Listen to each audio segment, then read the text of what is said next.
Songs We Used to Sing. A fascinating game which can be played equally well in one's bath or on top of a bus is to sort out and arrange in their right order all the popular songs one can remember.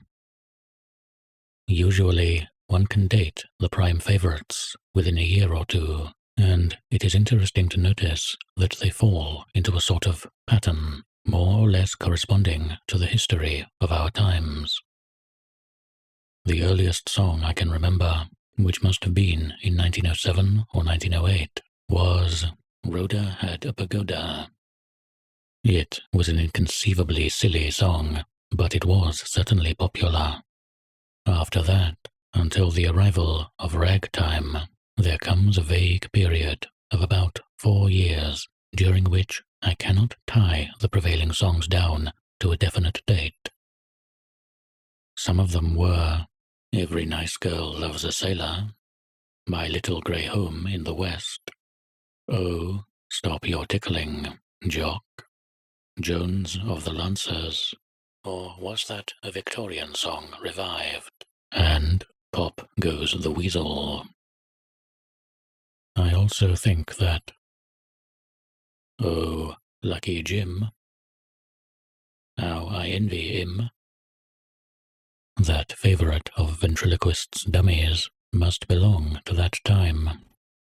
About 1912 came the American ragtime songs.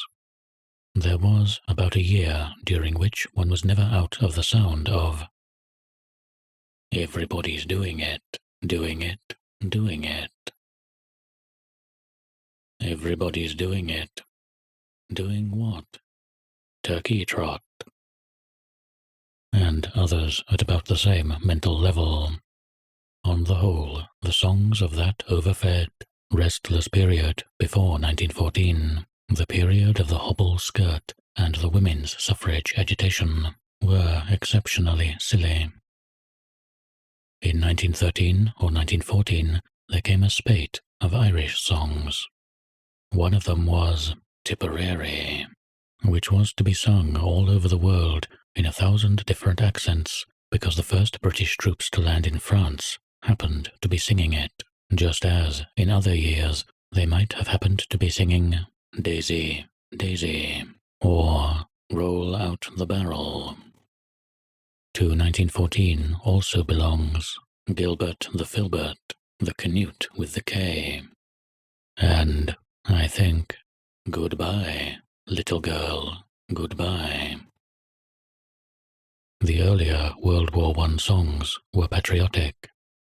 Besides the recruiting song, We Don't Want to Lose You, there were Pack Up Your Troubles in Your Old Kit Bag, When We've Wound Up the Watch on the Rhine, and Keep the Home Fires Burning.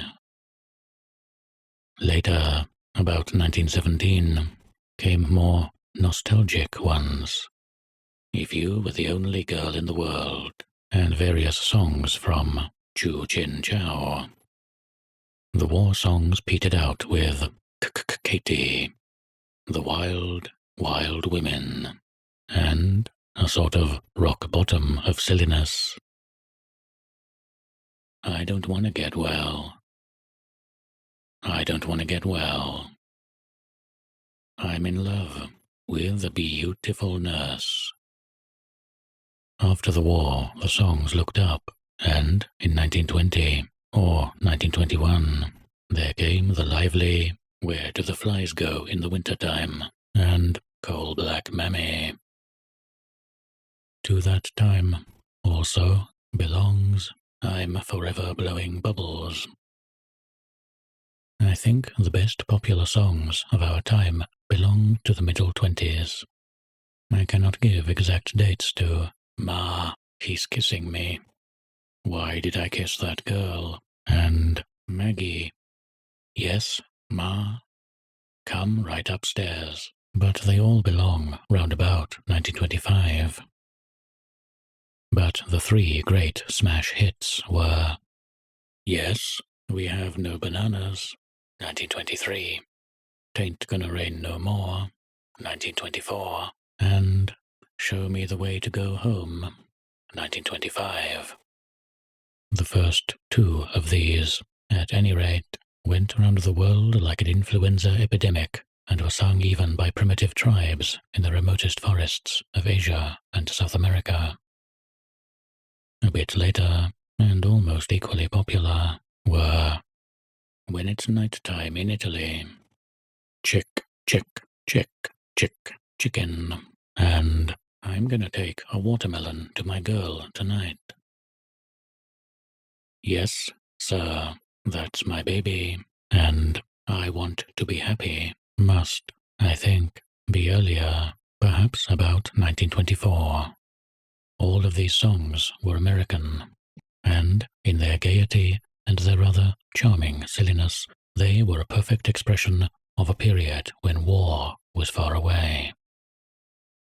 Between these songs and 1930, I remember nothing except Bye Bye, Blackbird, 1927. In 1930 and 1931, more or less coinciding with the slump, there was a run of mournful, nostalgic songs. Danny Boy, I'm dancing with tears in my eyes. The bells are ringing for Sally, but not for Sally and me.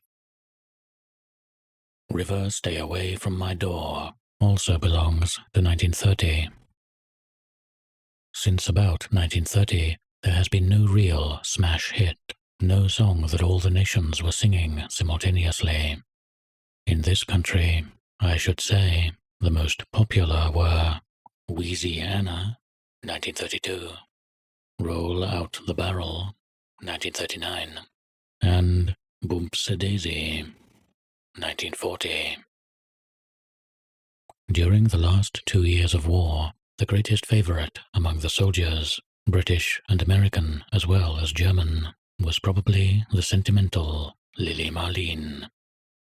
With the doubtful exception of There'll Always Be an England, there has been no English war song that was both overtly patriotic and genuinely popular. But there have been several songs in recent years whose words seemed to be a reflection of the existing political situation. You Can't Do That Here, 1935, was perhaps a half-conscious response to Hitler, and Wishing Will Make It True, 1938, expressed only too well the mood of a large part of the population at that time.